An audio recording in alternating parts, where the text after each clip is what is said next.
I'm Vin. I'm sorry. That's Booby. Jalopy and Ghosty and Champ.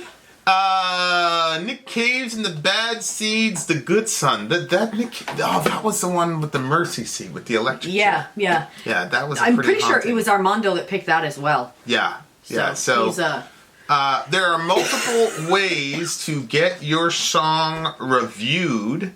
And one is the traditional way, just message us or whatever, or catch us on a fireside. Mm-hmm. Or you can join an alliance, which in my mind is the funnest, most efficient way. $1 at the gate, and then you jump in an alliance, and folks hit you up, and you vote on stuff. And then the alliance are like-minded people. So they like power metal, or like the True Cult is a black metal group. Yeah. Not to say that's like the True Cult has also done some yeah, they do other things as well, but technical death metal stuff like that, avant-garde stuff. Yeah, their primary genre is black metal, death metal, more black metal. Epic Underground is power metal. So you can get that. And then another way of doing it is you want to jump straight ahead on the line is the $75 partner tier, which is this one. This is why you'll see our channel does bands that you've never heard of and that no other channel is doing. Some of that is by design, because we wanted to separate ourselves. That's why it took us a year to do Metallica's One, because everybody's done it. But some of that is because of this. The $75 partner tier gets you to push a band like that no other reaction channel will do, because there's just so many requests, and these bands aren't. So that's the function of that, and that's what happened. This is The Good Son from the band Nick Cave and the Bad Seeds. And let's do it. Oh, for timely topical political commentary, you can check us out at Middle America with Vin and Sorry. Man, a lot of crazy stuff happening in the world, and we're trying to keep up to date on it as much as we possibly can. So let's check out this song, The Good Son. Go. One more man gone. One more man gone. One more man. One more man gone. One more man gone. One more man. One more man gone. One more man gone. One more man is gone.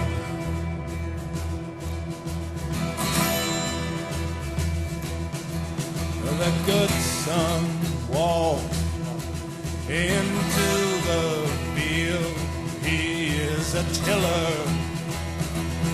He has a tiller's hand, but deeper down in his heart now, he's laid down queer plans against his brother and against his family. Yet he worships his brother, and he worships his mother, but it's his father he says is an unfair man, the good son.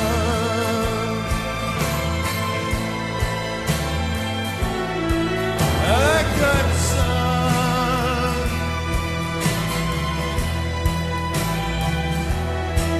A good son.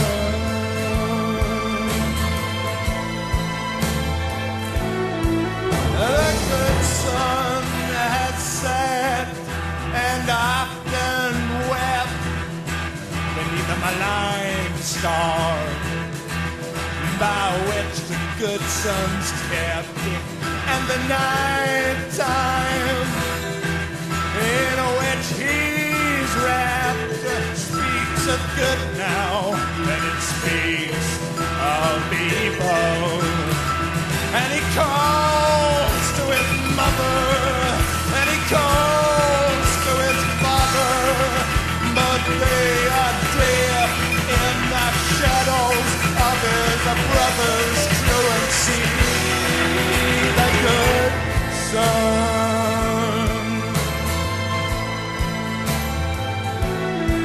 The good son.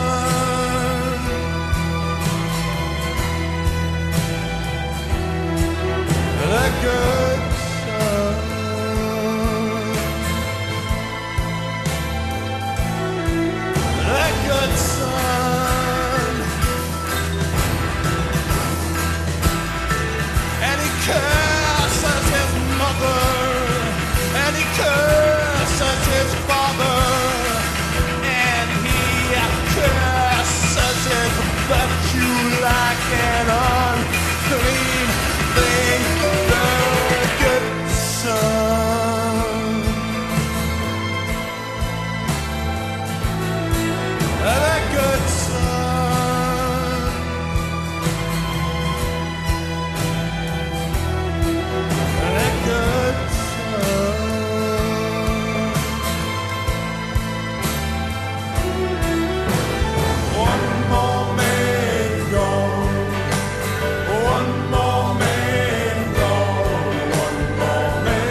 What? Well, it had a church sort of sound to it, obviously.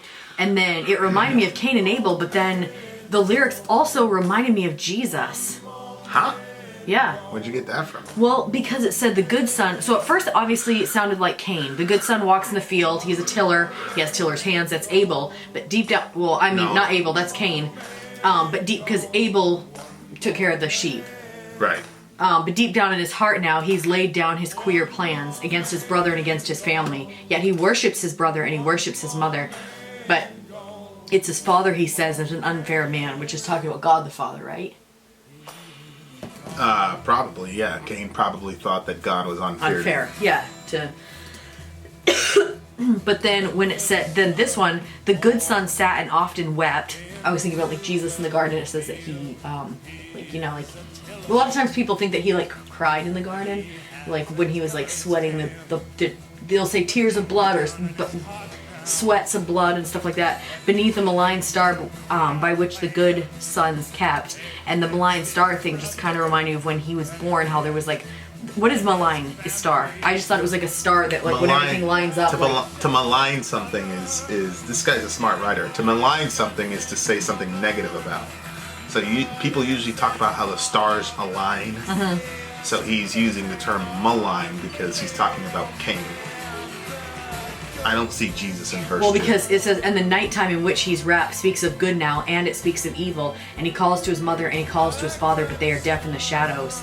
Of his brother's truancy. Right, but have you ever, like, it could be about Cain, but I thought it was possibly about Jesus because, you know how there's ideas that Jesus had a brother and the brother was the devil? Like, that's other types of, what is that? Is that Jehovah's Witnesses believe that? Well, that's the Mormons. Or the Mormons? Why are you making that face like I'm pulling this out of nowhere? Well, Do you believe that I am? Fine. So I just thought it was like that when because did you know Jesus how. ever call to his mother? Well, just she was at the cross there, and it explicitly says that he called to his father, but they are deaf in the shadows of his brother's truancy. Yeah, the reason- But what's truancy? His absence. It's Abel's absence. He's dead. So Yeah. So they don't want to hear anything from him because he just killed their son. Yeah. So they have nothing to say to him because obviously you just killed my son. So you never hear any relationship between Cain and his mom and dad ever again after that. Why does it call Cain the good son? Well, I think he's just using a literary device of irony, right? And obviously from Cain's own self-perception, he is the good son. That's what I was thinking. Like he did. Cain and Abel, both of them brought sacrifices. Mm-hmm. And the other irony is that a lot of people look at Abel as good and Cain as bad. Mm-hmm. When the fact that they both were bringing sacrifice indicates that both of them knew that they were bad and needed to atone for their own sin. So, especially from a Christian perspective, none of them were good. None of us are good from a Christian perspective. Cain's bad, Abel's bad. The difference is whether or not you're forgiven. Mm-hmm. That's the issue. And then that issue becomes whether or not you want God. And it's obvious from Cain's interaction with God, he wanted no parts of him. Mm-hmm. And I thought it was a pretty insightful thing to say, his father's an unfair man. And it's really interesting because you're the only one that knows this about me, but I have no time for Adam in the Bible. None. Mm-hmm. Like, I'm not a fan of Adam at all. And unless he could be talking about Adam here when he says his father's an unfair man, but I don't think so. He mentions Abel, he worships his brother, and then it says he worships his mother, and then it goes right to God the Father. He completely bypasses Adam because Adam is there's really no use for him in Genesis. That's stuck for a while. He's a prophet in the Islamic milieu, but for us, I mean, I really don't have a lot of use for him. Yeah. And so even after Eve talks about the loss of Abel when Enoch is born. Oh. Yeah. So it's actually a pretty sad thing because you really generally only focus on the Cain aspect of the story because it's so Instead of focusing on how his mom felt. Well, it's a classical line, "Am I my brother's keeper?" Yeah. And then you also have the mysterious mark of Cain, and so, like, Cain gets all the attention in the Yeah. narrative, and Abel kind of just functions as a prop to set up Cain for a lot of people. They're not really looking at it holistically. But when Cain said, "Whoever finds me will kill me," that's because they were all related, and you just killed his brother. You just killed my brother. So yeah, you're my brother, but you're obviously you're out. And a lot of. So you think that this is the first? This is the first recorded murder, but do you believe this was the first murder? Well, yeah, for sure. For sure. If there was a murder prior to Cain, I'm sure that would have been the story. And what made him think that other people would kill him for doing what he did? Well, I just think Romans 1 and Romans 2 talks about our conscience accusing and excusing us, and all of us know that, Paul says in Romans 1 that when we sin, we know we deserve to die. So. Oh, I see what you're saying. Okay. And you killed him, man. So,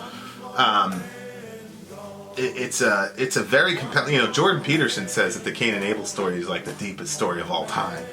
Like, yeah. And I find a lot of depth to it. I've been thinking about, I stay in Genesis, John, Romans, and Revelation pretty much for Yeah. the Bible. Like, Yeah. all the And Bible Isaiah boogies, 53. like, and Isaiah 53. All the Bible boogies are Sounds funny. essentially Genesis, John, Yeah. No, you're right. and You're Romans. right. So, I had a good friend tell, "Oh, you're a Bible scholar." I'm not a Bible scholar. I've just lived for pretty much my entire Christianity in 3 or 4 books of the Bible. And if you can get to know those books really, really well, especially, those are pivotal books, right? Genesis the beginning, Revelation's the end. John has the clearest Christology, and Romans has the most clearest explication of the gospel. So you're going to get everything. Yeah. But the Johannine Corpus obviously mentions Cain, and it talks about, that Cain, do not be like Cain, who belonged to the evil one and murdered his brother. But it is really interesting about people's self-perception, because I've run into, when I was in the Bronx, you would hang out with killers, like people who were killers, who have and will kill people. And sometimes you didn't know, sometimes you knew, like you knew this guy did, but like they really believed that they were good people. And Oh yeah. it's a crazy thing. You look at somebody and you're like, what do you mean? Like, what are you talking about? But the other thing is, it's like Cain wasn't like some hardcore like anti-religionist pagan. Like, he was doing ritual sacrifice and things of that nature. Like, Cain was a religious dude. Yeah. And so I agree. I do think that Cain's self-perception was that he was a good guy, which is why he said, "Your punishment is too much for me to bear." Because, now I'm going to be driven from your presence and from the earth, and anybody who finds me will kill me, I think is what he said. But that tells you that he believed that he deserved better than what God's punishment was going to be. And as soon as God says, "Okay, fine, I won't let anybody kill you, I'll be your personal bodyguard," Cain goes, "Well, good. No thank you, no nothing, no, I know. no whatever." Yeah. And so it's very interesting, the interplay between religion and homicidal ideation, where you get religious people who genuinely believe that they're good. Because again, Cain is a religious dude. He is not an atheist. Sorry, guys, but he's not. He's not he's a religious guy, and it just. I think religion sometimes. Why do you say sorry, guys? Is that something that's been said? Where? Well, I just think people's perception of Cain is that he was just horrible, godless, whatever. And it's very rare that people describe Cain as a religious individual. Partly because, we haven't actually looked at the story. We just have a template of what the story is, but we haven't actually looked at it. But Cain was a religious guy who was willing to sacrifice the most important thing to himself, which was his crops and such, for God. That's a guy with some serious religion. And so when you look at that, it's like, man, okay. And he really believes that he's a good, at least the Cain in this song, he really believes that he's a good person. But What did this mean? And he curses his virtue like an unclean thing. well, that could mean a lot of things. It could mean the fact that he was religious and was doing all his sacrifices to God, but now, he's been banished. But, it says Cain went out from the presence of the Lord. It never said that God left him. Because Yeah. there are Oh, people, I know. there are people where it says God left him, like Saul. It says God left him, or in Romans 1 where it says God gave them over, or in Ezekiel you have God leaving an entire nation. I was gonna say he left the temple. Yeah, he starts in the temple, then he starts above the temple, and then he leaves, and Yep. then he goes past. Just leave this place. Well, yeah. So, there are times when God explicitly says, "I'm out of here." He doesn't say that with Cain. Right. It says Cain went out from the presence of the Right. Lord, which means I think that's Cain's repudiation of his Yahwistic religion. He's like, "I'm out of here. I want nothing to do with you." So weird to me that somebody can do that early in history. Well, we were talking about it at the boogie. People talking about why doesn't God just appear and all that, and then everybody will be a believer. And so we had this kind of discussion about doubt and belief and evidence and faith and all the rest of it. And we were talking about how because God was so casual with everybody and was there all the time, Cain doesn't seem impressed at the fact that he's talking to God. Yeah. As a matter of fact, he lies to him. He says, "I don't know where my brother is," and then he says, "Am I my brother's keeper?" He talks to God as if he's not impressed. And so that's my understanding of human nature, is that if God showed up and had a TV station and hey, it's God and all the rest of it, as long as he doesn't kill you, as long as he doesn't threaten to kill you, I think people would be like, "Huh, that's fascinating," and then they would just go on with their lives. I don't believe that people would be like, "Oh yeah, oh man, God, he's got a TV station." You know what I'm saying? Unless God does something mega dramatic and blitzes a bunch of people who are doing the wrong thing, but then people would say, "Oh, he's a tyrant." You see what I'm saying? So So Cain is a demonstration of look, God could be your next door neighbor, and you'd get bored with him, and that doesn't change whether or not you would be a convert. So I think he was raised in a religious home. Obviously, Adam and Eve. There were no other options at the time. It's like Sam Harris says, "Well, what other options did you have if you were in Europe in the 1500s? Of course you're going to be religious." But he was raised in a religious home. But Cain is the first guy that's like, "Man, I'm out of here. I'm done. I don't want any part of this religion. I'm out of here." Yeah.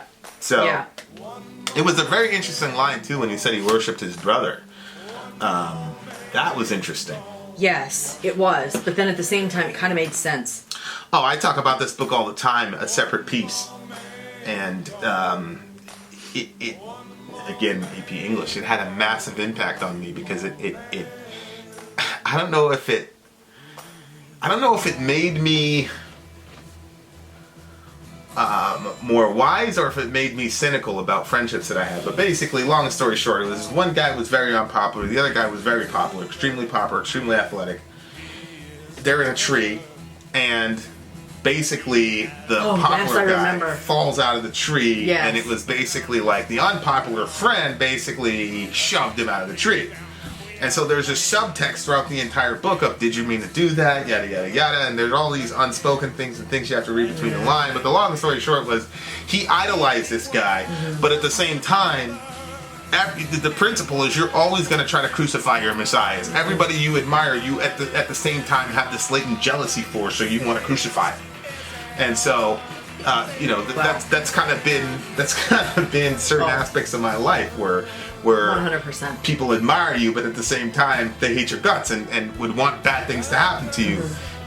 So I do think that there's probably some looking up to Abel to some degree in Cain's mind. I thought that was pretty insightful. I mean, there's Cain was the older brother too, right? Sadak. Yeah, Cain was the older brother. That's even more. To kill your younger brother. Yeah. Yeah, I agree. I agree.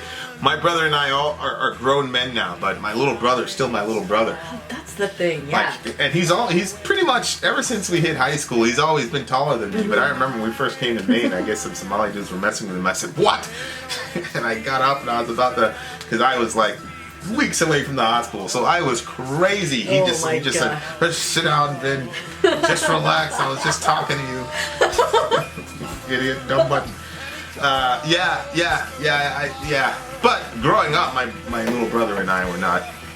Well, yeah, little brothers. Yeah. I never told him this growing up, but as far as me and him in the house, I wanted to murder him. But if anybody on the outside would have ever really done something to him, I would have, Yeah. even at the height of our, Yeah. you know, Well, I guess we can't really understand what that was like for Cain because I'm not making excuses for him. What he did was wrong, obviously. But we don't know what it's like to be the oldest sibling and to be jealous of your younger sibling. Like, it's never happened. Like, it's literally, I've never ever in my life been jealous of my baby brother. You know what I mean? Like, yeah, he was annoying. yeah. You know what I mean? Well, But, wait, like, say that again. Say it differently. Cain. You will Cain never was- know what it's like to be jealous of your little brother? Yeah, like, Cain was jealous I of completely Abel. disagree with you. What do you mean?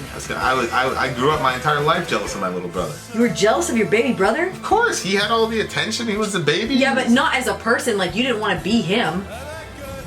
Do you feel like Cain was like that with Abel? Well, or do you think that it? No, what's your thoughts on that? I think Cain was jealous of Abel's position, particularly with God, Yeah. and maybe with mom and dad. But I don't think it's uncommon for an older brother to be jealous. No. of a I'm younger not brother. saying that it's uncommon for an older. I'm saying us. But I didn't know you were jealous of your baby brother. Well, This yeah. is news to me. I had Well, no no, clue. I was never ever jealous of my I baby talk brother. about it all the time. Like I was he annoyed had, with him. he was clearly in my mind my mother's favorite, Yeah. and my older But brother. I've never heard you say that made you jealous. Like, I felt like my brother was my parents' favorite, but I wasn't jealous of it. Oh yeah, I wanted. Look at your eyes right now. He was definitely like the. Yeah, I have no idea what you're talking about. I didn't know that. I can also see if you have a particularly. Now, but as far as like who I was as a person, I just feel a certain way, and I don't feel. Well, that's what I'm saying. I'm like, we walk around with this type of arrogance that makes. I'm not sure it's arrogance. I just. Well, say whatever word you want. You understand what I'm trying to communicate.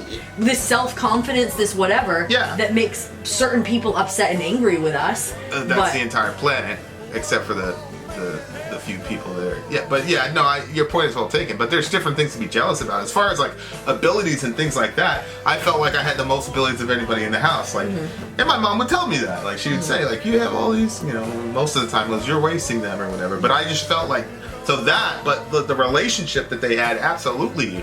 There were things where I just felt like I couldn't. Aw. Jamie was able to have her as a baby and growing up. Yeah, I wasn't yeah. able to have that. So there were a lot of things where I was like, I don't have this, I don't have that. He has that, yada Yeah. yada yada.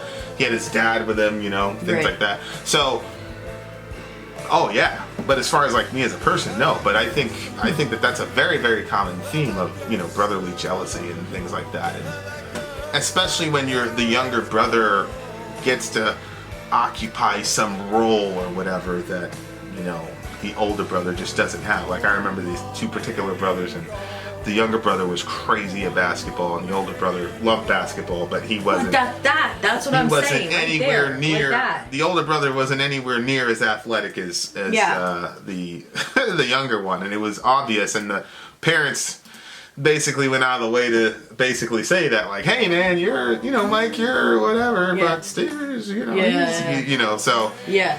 Well, that's what I I'm could saying. definitely see that. That's what I'm saying. Like, in a situation like that, like, and in that situation, the older brother was shorter, the younger brother just had the athletic build, and if you like love it and you want to be amazing Well, at the it, and younger the younger brother one just like, also worked on his body. well, yes, but They're about the same height. no.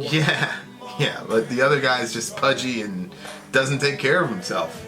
Like, Yeah, but don't you think that there's some people like the scale is just tipped in their direction?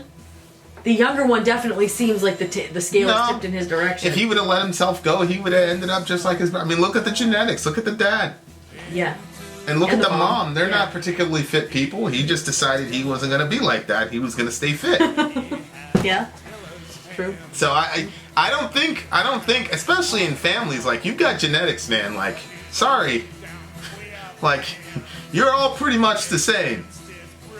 But it's just one person has a certain type of mind, the other person, whatever. So, Okay. I mean, I think the starkest contrast was with you. With you and certain people in your family, that's a clear contrast, and there was really nothing the other one could do about it. It's just, like Muhammad said about Joseph, is that he's been given half of the beauty. Basically all the beauty in the world.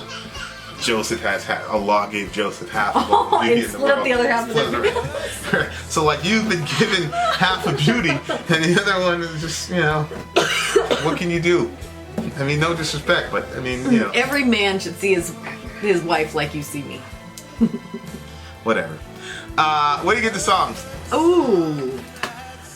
It was, I don't know. It's a little bit churchy sounding to me with the way it was sung. That's it, But- and of course that's purposeful. Yeah. Because it almost sounded like a Negro spiritual at the beginning. Mm-hmm. One more man go. I thought it was really intelligent. I'm giving it a 9.2. I'm going to go with an 8.9. Really, really good. I hope more requests come from this band because this guy's a deep brother. Both of those songs. There's a lot of deep biblical themes in this in this guy's work. So it's very, very interesting stuff. But there you are, dear listener. Been out, Sorry out. gone.